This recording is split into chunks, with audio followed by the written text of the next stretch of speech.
السلام علیکم۔ چندائی خبروں اور تجزیات کے ساتھ جہانگیر خٹک آپ کی خدمت میں حاضر ہے۔ ناظرین، آج یہاں نیو یارک میں ہفتے کی رات اور ستمبر کی 20 تاریخ، جبکہ پاکستان میں اتوار کی صبح اور ستمبر کی 21 تاریخ ہے۔ ناظرین، آج ذکر کریں گے صدر ٹرمپ کی جانب سے بگرام ایئر بیس کے حوالے سے بہت زیادہ بیانات آنا شروع ہو گئے، بلکہ آج تو انہوں نے افغانستان کو باقاعدہ ایک دھمکی دی ہے۔ اس پر بات کریں گے، ساتھ ہی تھوڑا ذکر بھارت کا کریں گے، جہاں پر کہ اس وقت کافی زیادہ پریشانی پائی جاتی ہے، کیونکہ جس طریقے سے صدر ٹرمپ نے H1B ویزے کی فیس میں اضافہ کیا ہے، تو اس سے وہاں پر کافی زیادہ مسائل پیدا ہو گئے ہیں۔ تھوڑا ذکر پاکستانی عدلیہ کا، ہر طرف خبر پھیل چکی ہے، ہر طرف جو اسلام آباد ہائی کورٹ کے آنریبل ججز ہیں جنہوں نے کہ سپریم کورٹ میں درخواست دائر کی ہے، میں اس پر ایک چھوٹا سا کامنٹ ضرور کرنا چاہوں گا۔ ویسے تو وہ سب کور ہو چکا ہے، لیکن کامنٹ کرنا اس پہ ضروری ہے۔ اور آخر میں تھوڑا میں یوٹیوب کا ذکر کروں گا، کیونکہ یوٹیوب کے حوالے سے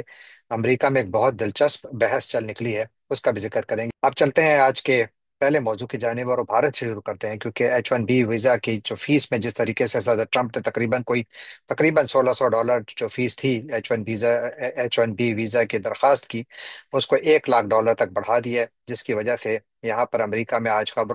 یہ خبر سرخیوں میں ہے کہ بہت ساری جو ٹیکنالوجی کی کمپنیاں ہیں، انہوں نے اپنے امپلائیز کو باقاعدہ خصوصی ہدایات جاری کی ہیں کہ اب انہوں نے کس طریقے سے امریکہ چھوڑنا ہے، جو آ رہے ہیں ان کو کیا کرنا ہے۔ کافی زیادہ یہاں پر ایک مسئلہ پیدا ہوا ہے، لیکن بھارت میں اس پر بہت زیادہ بحث ہو رہی ہے، اور وہاں پر پریشانی بھی بہت زیادہ ہے۔ کیوں؟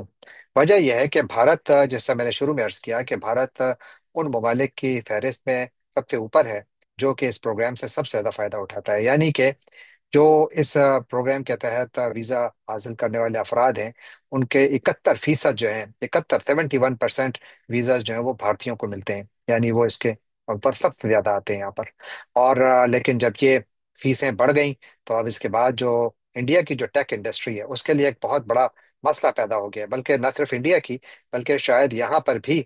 کچھ انڈسٹریز کے لیے مسئلہ پیدا ہوگا، کیونکہ امریکہ میں یہاں پر شروع سے ویسے تو کچھ آوازیں اٹھ رہی تھی کہ آؤٹ سورسنگ آپ بہت زیادہ کر رہے ہیں، اور اس کی وجہ سے امریکہ کے اندر جابس کا نقصان ہو رہا ہے۔ اب اس وقت جب یہ میں بات کر رہا ہوں، تو امریکہ میں جو فریش گریجویٹس ہیں، جو کالج سے نکلتے ہیں یا یونیورسٹی سے جو نکلتے ہیں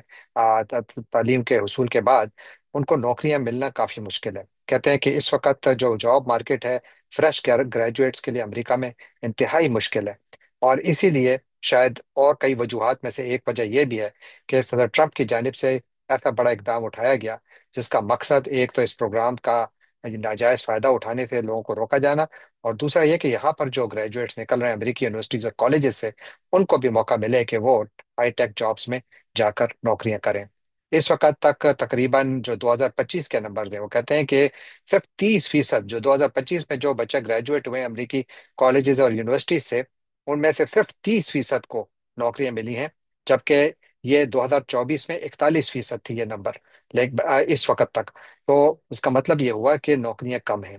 اور ساتھ ہی جو امریکہ کے اندر 4-5 سیکٹر ہیں جو بہت زیادہ ہے، جس کو ہم STEM کے نام سے یاد کرتے ہیں، یعنی science, technology, engineering and mathematics. یہ چار وہ سبجیکٹس ہیں کہ جس کے گریجویٹس جو ہیں وہ امریکی ٹیکنالوجی سیکٹر کو بہت بڑی تعداد میں کنٹریبیوٹ کرتے ہیں، اور بہت زیادہ کنٹریبیوٹ کرتے ہیں۔ جو STEM ورک فورس ہے امریکہ کی، اس کا تقریباً 19% فورن بورن ہے، یعنی باہر دنیا سے آئی ہوئی ہے، جبکہ امریکہ میں جو PhDs جو کہ مختلف انوویشنز میں انوالوڈ ہیں یا بہت بڑی نئی ٹیکنالوجیز کے بنانے میں کام کر رہے ہیں، تو اس میں 43% PhDs جو ہیں وہ فورن بورن ہیں، یعنی دوسرے ممالک سے آئے ہوئے ہیں۔ اور کہتے ہیں کہ جو یہ H1B کے اوپر جس قسم کی اس کا جو فیس بڑھائی گئی ہے، تو اس سے شاید ٹیکنالوجی میں جو انوویشن ہے یا نئی ایجادات ہیں، ان پر اس کا ممکنہ طور پر اثر پڑ سکتا ہے۔ اور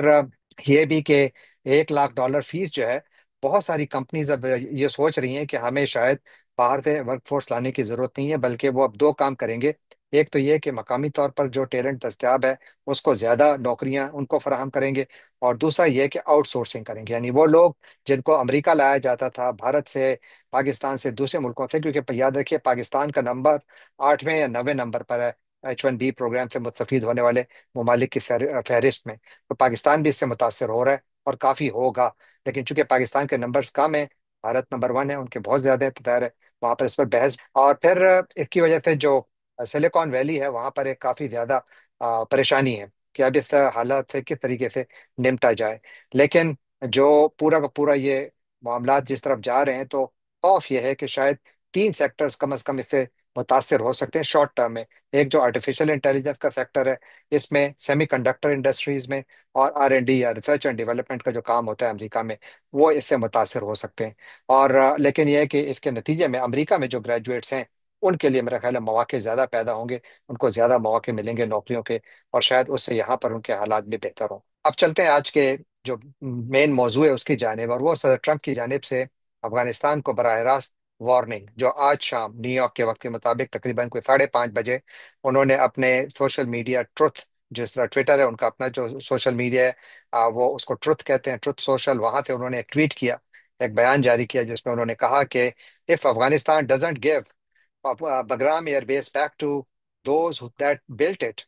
the United States of America, bad things are going to happen. President Donald J. Trump۔ یعنی اگر افغانستان نے وہ بگرام ایئر بیس امریکہ کو واپس نہیں کی جسے امریکہ نے بنایا تھا، تو برے نتائج سامنے آئیں گے۔ ڈونلڈ جے ٹرمپ، صدر امریکہ۔